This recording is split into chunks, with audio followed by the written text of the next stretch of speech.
You can be hungry and emitting a vibration that is calling for food.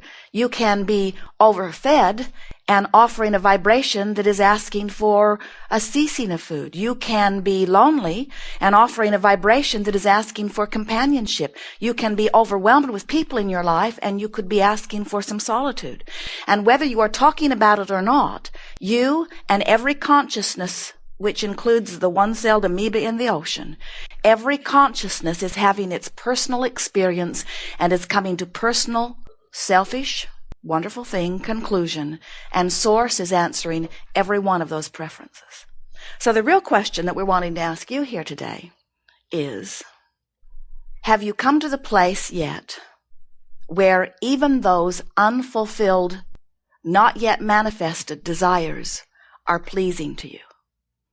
If you can say yes, then you may leave.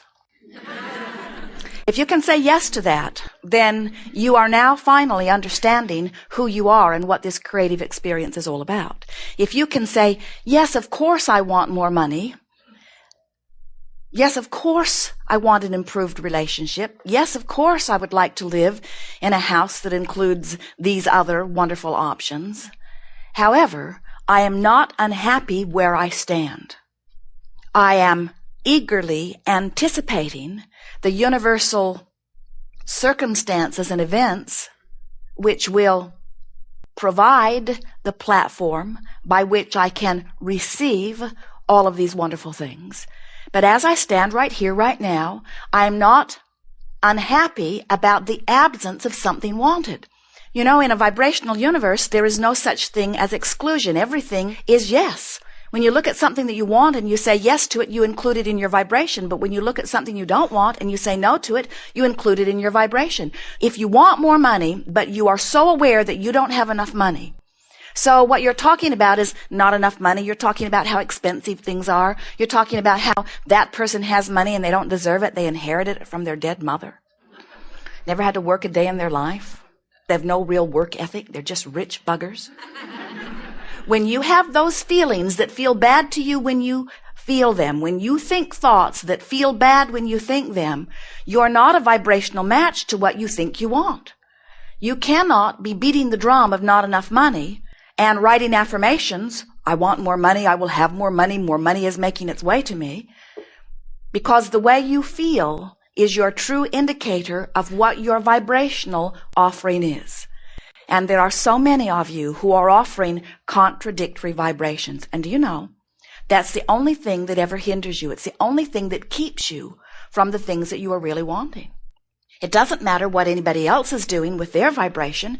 That does not affect you. It only matters what you are doing with your vibration. So you cannot desire something and notice that it isn't coming without offering two contradictory vibrations that won't let it come. Interesting, isn't it? So how do you get something that you don't have? You've got to stop feeling grief over not having it. You've got to be all right about not having it. You've got to get excited about the evolution of your experience. You have to develop an attitude and really mean it that says, I'm wonderful, things are perfect as they are and getting better every day. You have to feel it and really mean it, because if you're saying it and don't mean it, if you're saying it and you don't feel it, then you've got contradictory vibration going on within you. You cannot feel overwhelmed and have things get easier. Your overwhelmment is your indication that you're offering a vibration that is not letting it get easier. And you can complain all day, every day. You usually do. You can get all kinds of people to help you. It won't help you. You can put all kinds of action into place. There's not enough action in the world to buck your contradictory current. So, we call this gathering the art of allowing, but what it really is the art, the game, the process, the method of cleaning up my vibration. That's what it is. It's cleaning up my vibration so that when I say I want something, I'm a vibrational match to what I say I want, not to its opposite. Now, when you think about it, when do you most want more money? When something has happened that makes you aware that you don't have enough. So right off the bat, you're fighting an uphill battle, aren't you? When do you most want to be well? When do you make your affirmations? When do you write it down? When do you resolve, besides New Year's Eve, when do you resolve that things will get better for you? Isn't it always when they are at their heightened worst place? So we want to help you let yourself off the hook by acknowledging that, of course, there's going to be contradictory energy when you are standing in the middle of something you don't want. And isn't it a wonderful thing that standing in the middle of something that you don't want makes you clarify what you do want? This is a wonderful first step. But now, this experience, whatever it is, you got sick, you got a diagnosis, you can't pay your bills, your cat got run over, your lover left you, something has happened that has brought you to a sharpened awareness that you want improvement. And what we want you to hear is that that sharpened awareness means so very much. Because if you can begin in your heightened awareness that there is something that you want to beat the drum of what you want, now you've got it. In other words, something happened which makes you know that you want something different. If you can begin to talk about that something different and sort of flesh it out with examples or memories, or ask your friends, have you had any successful experience relative to this? What will begin to happen in the moment of your awareness of your heightened desire is you will begin to clean up your vibration, and the universal forces will begin to deliver circumstances and events to show you evidence that you are beginning to clean up your vibration. If you don't, you just stand in this tortured place where things continue to be pretty much as they are. Different places, different faces, but the essence of what you're living does not change very much, you see. We are eager to talk with you about anything that is important to you. Hi. A lot of this is new to me, and a lot of it is old. It's just the way my life is going like that. And it's all wonderful. And now I'm at a point where so many things are opening up, especially in the last 5-6 months. I've completed school to the point that I want to be for the moment. Business is just going in different directions. And when I'm focused, I'm real positive, real clear, and real secure in me and what I want to do. But it's always staying focused that I'm having a problem with. Because then I lose it and not it's hard really. to get Let us back. tell you why. We want to explain to you why it's not hard to stay focused. Law of attraction is making it really easy to stay focused on whatever vibration is dominant. So what you really meant was, it's hard for me to stay focused on the vibrations that feel good. Yes. Because I've been practicing the vibrations that feel bad more. Yeah. That's all. So what's the obvious solution?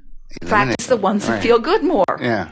It's really that simple. And it's not about, sometimes people say, well, Abraham, when I was 5, 10, 15, 20, 25, 30, 35, 45, 50, I practiced those things that don't feel good. And now, in this year that I've turned 51, how much can I undo about what I've done before? And we say, your power is in your now.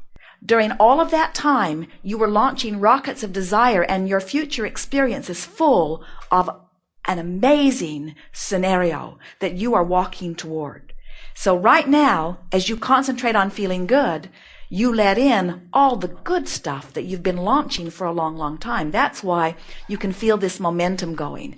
You've been a powerful wanderer and a powerful creator for a long time. You are just now beginning to become a powerful allower, which means it's going to feel to you, it's our promise, it's going to feel to you like all that stuff that's been lined up outside your door is now sweeping into your experience. And for a little while, it's going to take your breath away because so much is going to happen so fast.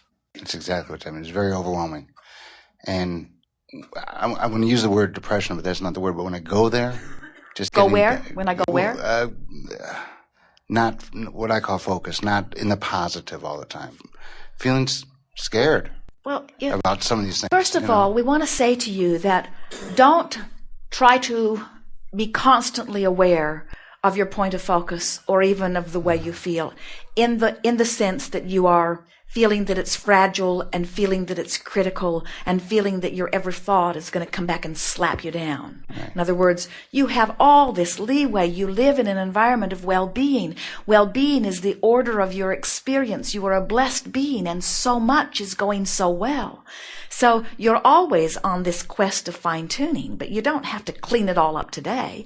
You're just doing the best you can to feel as best you can while you're focused upon this and while you're focused upon that.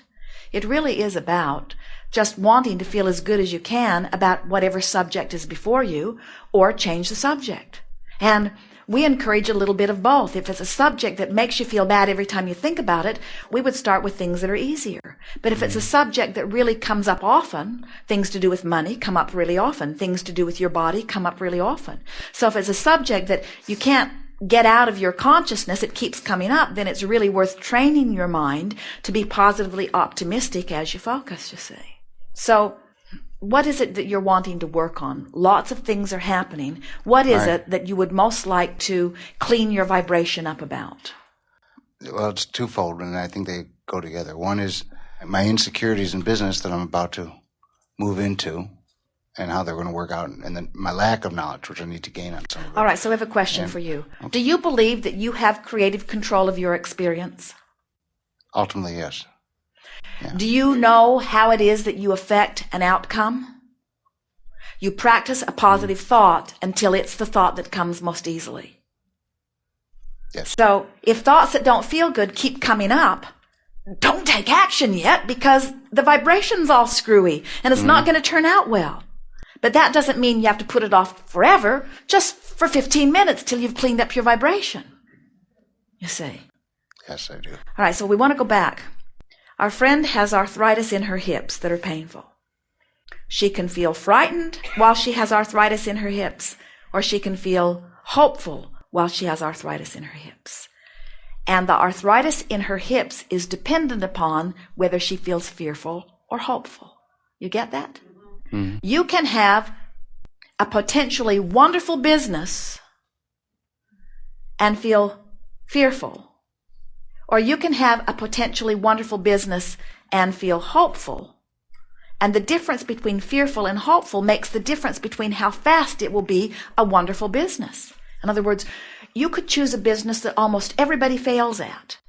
And you could take an emotional journey where you think you will succeed. And a business that almost everybody fails at, you could have enormous success because you took an emotional journey and got yourself into a place of expectation. The universe has to give you what you expect and always does. But we're here to teach you that you have to train yourself into positive expectation. And we can feel that you're doing what so many people do. You're observing and then having a vibrational response. So since you're observing a future experience that you don't know the outcome, then you're letting yourself go all kinds of different ways. Mm-hmm. Train yourself to only expect to succeed. Have you ever listened to Donald Trump talk? Yeah. Do you ever hear him say, "I hope it works out"? No. What do you hear him say? This is a juggernaut. This is a massively wonderful idea. This is one of the best ideas that I've ever had. This is the best building that's ever been built in the city of Tampa.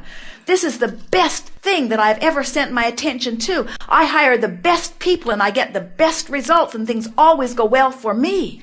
In other words, he does not allow himself to talk about what went wrong or what might not go right. He's trained his vibration, and because he's trained his vibration, things work out well for him relative to the vibrations that he's trained.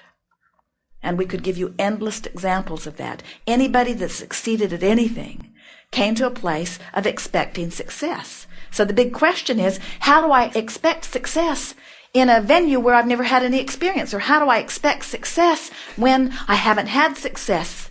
Or how do I expect success when I haven't been trained in that particular arena? And we say, you train yourself into expecting it by thinking a thought and seeing how it feels. Oh, this thought feels hopeful. Oh, this thought feels scary. Oh, this thought feels uncomfortable. And as you focus and feel, focus and feel, focus and feel, and your only intent is to take an emotional journey right now that feels good. Before you know it, you feel really good. And about then, you start getting ideas. You start feeling inspiration that's such perfect timing that when you make those phone calls, things line right up. The universe organizes circumstances and events to accommodate you, but you've got to line up the energy first, or nothing happens in action that will please you. That was good. Yes, thank you. I appreciate it. Are you better off to doubt or hope? Are you better off to hope or no? Are you better off to believe or doubt? Do you have control about it? Yes. Does a circumstance have to change before your belief can change? Or can you coax your belief into a better feeling place? well, then there's nothing that you cannot do or be or have. You've got it.